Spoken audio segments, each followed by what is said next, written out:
There are two crucial truths about the law that should shape our parenting. The first is the law is God's good gift to us, and it should be our good gift to our children. From before the fall to after the cross, God gave mankind clear instructions on how they are to relate to Him, to each other, and to the world He has made.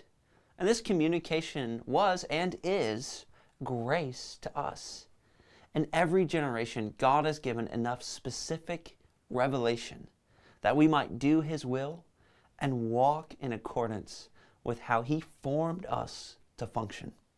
Consider God's words to Israel in Deuteronomy 4:39 through 40.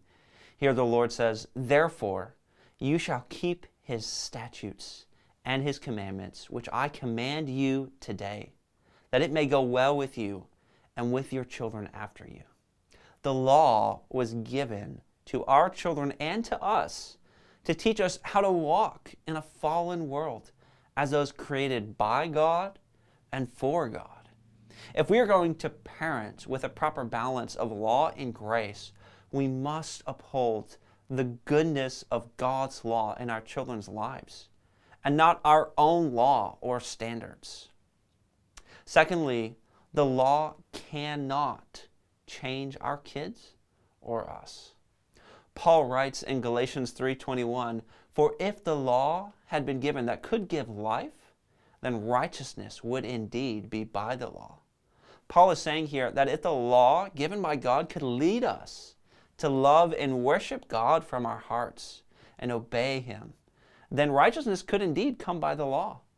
But the law can't change our hearts. It can only condemn us as those who fail to perfectly measure up to God's standard.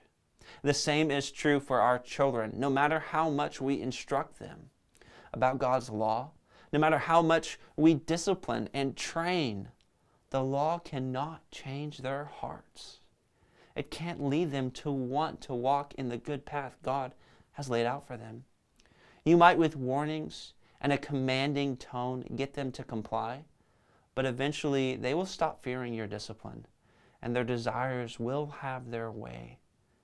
Do we as parents, do we parent our kids as if the law can save them?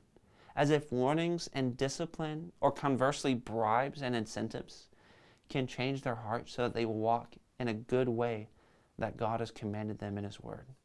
Do we find ourselves resorting to increasingly more desperate measures to get our children to act in the way we want them to? If so, then we are trying to use the law and discipline to do what is beyond its power. The law is a good gift from the Lord, but it cannot change our hearts. In another episode, What About Grace in Parenting? We will consider the role of grace and how we as parents can extend it without compromising our conviction in the goodness of God's law.